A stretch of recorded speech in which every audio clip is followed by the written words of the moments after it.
আপনার কি রক্তে কোলেস্টেরল বেশি? তাহলে আজকের ভিডিওটি আপনার জন্য খুবই গুরুত্বপূর্ণ, কারণ আমরা প্রতিদিন এমন কিছু খাবার খাই যেগুলো দেখতে সাধারণ হলেও নিয়মিত ও বেশি পরিমাণ খেলে এলডিএল বা খারাপ কোলেস্টেরল বাড়তে পারে। আর কোলেস্টেরল বেশি হলে ভবিষ্যতে হৃদরোগ ও স্ট্রোকের ঝুঁকি বাড়তে পারে। তাই আজকেই জানব কোন খাবারগুলো কমানো বা এড়িয়ে চলা উচিত এবং তার পরিবর্তে কি খাওয়া উচিত, এই সম্পর্কে আজকের ভিডিওতে আমরা জানব। প্রথমে ভাজা পোড়া খাবার। প্রথমেই কমাতে হবে অতিরিক্ত ভাজা পোড়া খাবার। যেমন ভাজা পোড়া খাবার কি কি আছে? পুরি, পরোটা, সামোসা, সিঙ্গারা, তারপর পাকোড়া, ফ্রেঞ্চ ফ্রাই এবং বারবার ব্যবহার করা তেল বা ভাজা খাবার।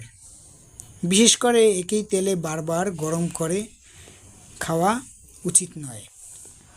একই তেল বারবার গরম করে খেলে কোলেস্টেরলের পরিমাণ বেড়ে যেতে পারে।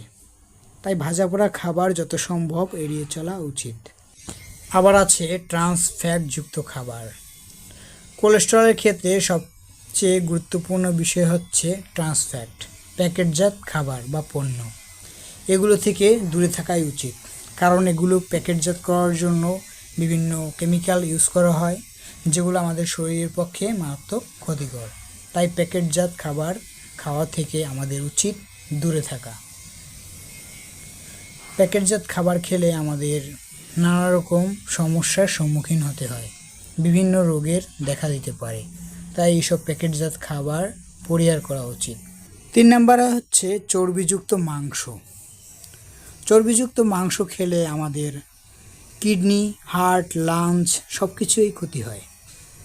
অতিরিক্ত চর্বিযুক্ত খাবার খেলে হার্টে ব্লকের সৃষ্টি হয়।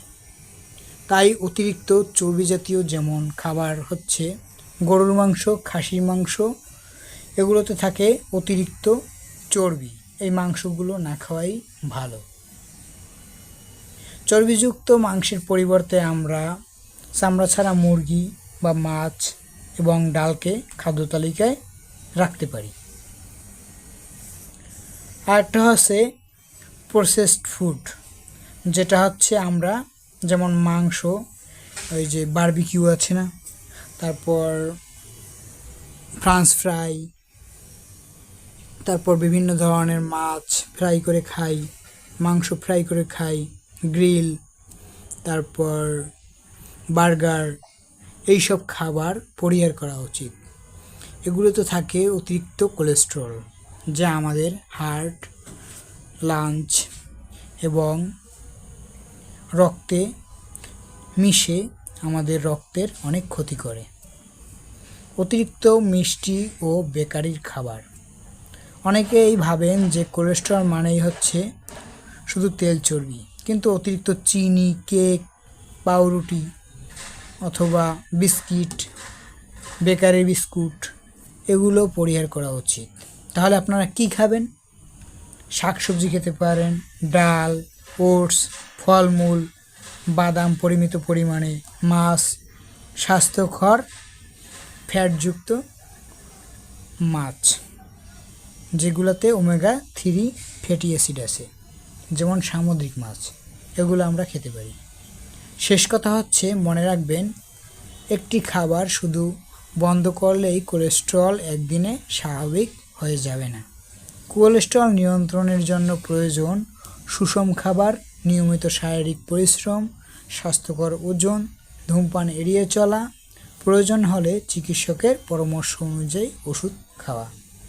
আপনার যদি কোলেস্টেরলের রিপোর্ট এলডিএল বেশি থাকে, তাহলে নিজের ইচ্ছা মতো ওষুধ বন্ধ করবেন না।